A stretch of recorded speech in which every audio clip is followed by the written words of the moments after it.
Poland Daily Business Edition. Tonight we'll focus on India because we have an outstanding, fantastic guest, Professor Shailendra Kumar Rai of Management Development Institute, New Delhi. Sir, welcome to the show. Thank you so much. And let us say, what are the development challenges of India that your country is facing right now? How do you see it? See, it is not a developmental challenges. The only challenge that we are facing is to create employment opportunities for young, youth. We have about 50% population of less than 25 years of age, and roughly 65% are less than 35 years of old. So our challenge is to create job opportunities for all. So for that purpose, the government has taken certain initiatives. For example, Make in India, you must be aware. The initiative that the government has started already to create manufacturing hub in different parts of the country. The second is Startup India movement, because in this highly competitive environment, business environment or global environment, unless and until you focus on startups, you will not be able to to create certain kind of jobs. And gone are the days when people or the government were talking about job seekers. Now it is the time for job creators. And keeping this in mind, the government has created a certain hub for a startup. And they have a separate ministry for startups. And we hope that in few years of time, we'll be able to create a culture of a startup where young youth or professionals would not like to find job, rather they will try to start their own venture.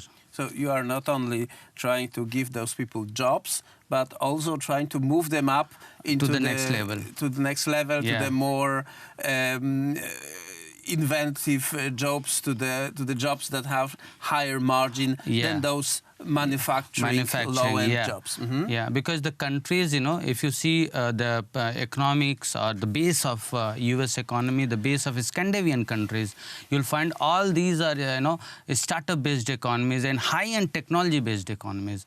And India has a capability, India has capacity, young mind, bright minds, and they will do wonders.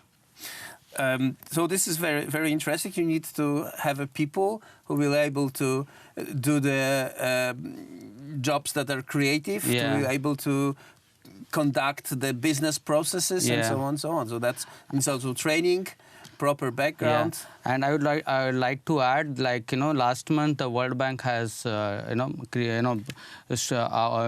published a report, and in which India has the most third largest startup hub in the world after US and China.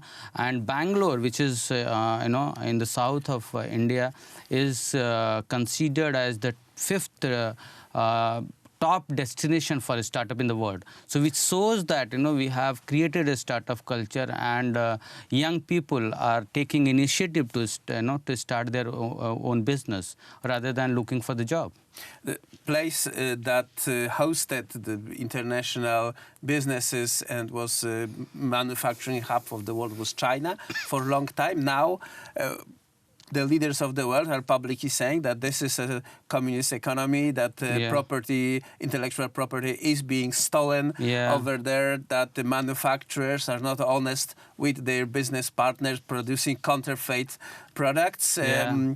Maybe India can gain on the decoupling. Is that word hot in Delhi right now? We have many things to offer to the world. The first is it is the largest democratic country, and that's the answer to your question, that it is very different than communism. Second is we have a demographic dividend, that we have large chunk of young people, young skilled people. The third which is China demand. Lacks, by yeah, the China way, lacks. Because the one-child policy, yeah, cut so them they are growing old actually. People, they are 400 growing million people. Yeah, and the third is demand. So, we have exploding middle class, huge young population. So, all three together gives enormous opportunity, not only to police companies, but all over the world to come to India, manufacture in India, create jobs, and, and make also, make money for yourself and make social investment for the humankind.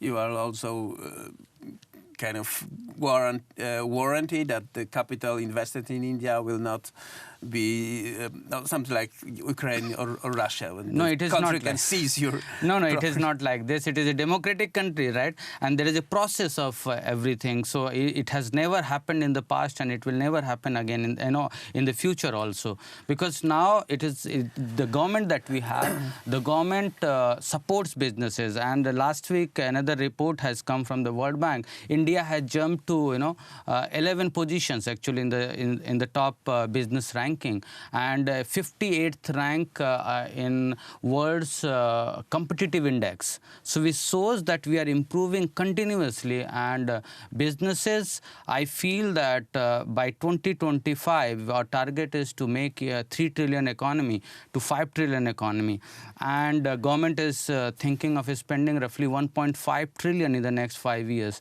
So any company or any country which is not coming to India today is going to miss the opportunity. You're obviously talking about the GDP and trillions of dollars. Yeah.